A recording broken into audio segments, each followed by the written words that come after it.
Great social media allows you and your brand to reach and engage an audience in a meaningful way.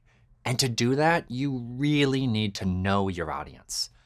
In this lesson, I'll show you how to define and really understand your audience to ensure that your content is engaging them personally. First, start by asking yourself, what do they care about? What are they worried about?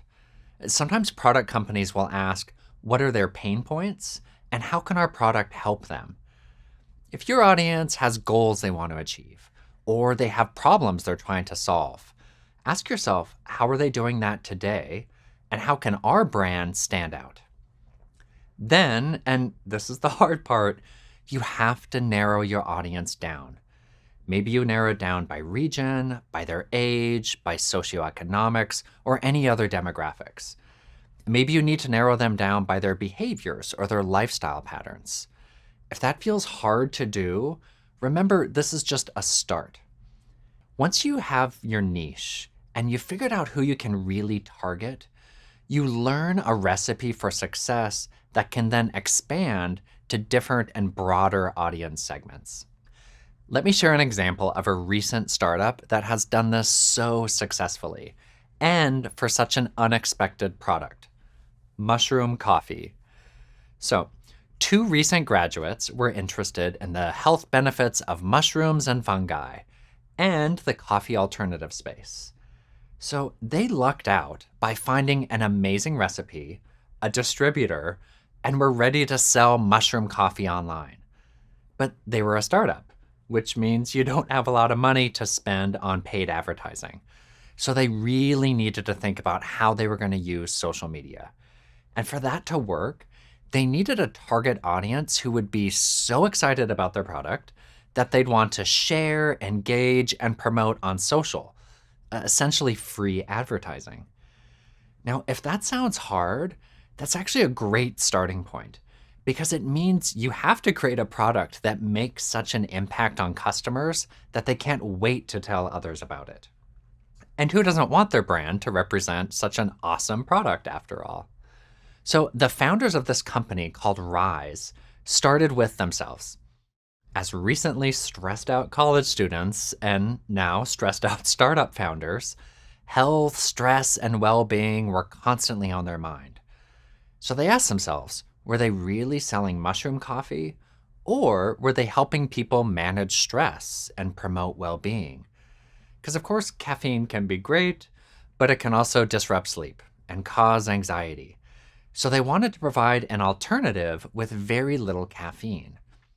But what they learned from people trying to quit coffee was the ritual is what they missed most.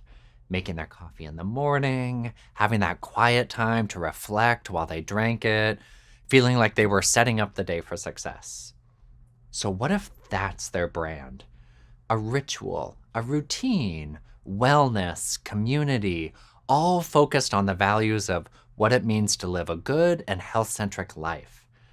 And because they spun up during COVID and lockdowns, focusing on people who worked from home or wanted a home wellness routine seemed like a great way to target their first audience. Now, let's look at some of their early social media posts on Instagram. First, notice here how cohesive their branding is. The fonts and colors are all aligned. The tone and brand is soothing, casual, approachable. Notice that sort of handwritten tone that sort of signals journaling, like graphics and little doodles.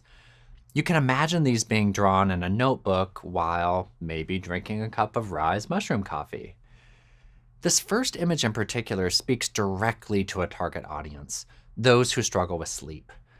The hands up text below signals that the founders are also struggling with this, and they share with their audience how sleep is essential for both mental and physical health. They're also offering lots of solutions and tips, not just their product. The overall effect is that they're showing this as an overall wellness brand who cares about your problem because they empathize with it too. The second image really speaks to this notion of a ritual that they learned from their audience and the effect that a mindful ritual can have. So, whether you're filling up your cup with rise or tea, their brand is promoting calmness through a mindful morning ritual. In images, they continue this cohesive branding and messaging, showing the ritual in action and how rise can be a part of a journaling ritual, your work from home day, or outdoor activities. By having such a deep understanding of their audience from the very get go, it made it so easy for these two founders to realize their first brand extension could actually be an app. So they created Rise Ritual Kits and the How I Rise app, which texts users a journal prompt each day to help them practice mindfulness and gratitude. This kind of thing is so smart because it keeps users connected to the brand on their phones and can encourage them to engage with the brand on social media apps like Instagram. I love this example of this startup because it really shows how two recent graduates with a great idea can really see it come to life by being so deeply and intentionally audience forward. Whether you want to use social media to promote your brand, your business, or a company you work for, there's a lot to learn here. So use some of the templates and guides in this lesson and see how you might start thinking of audiences in new ways.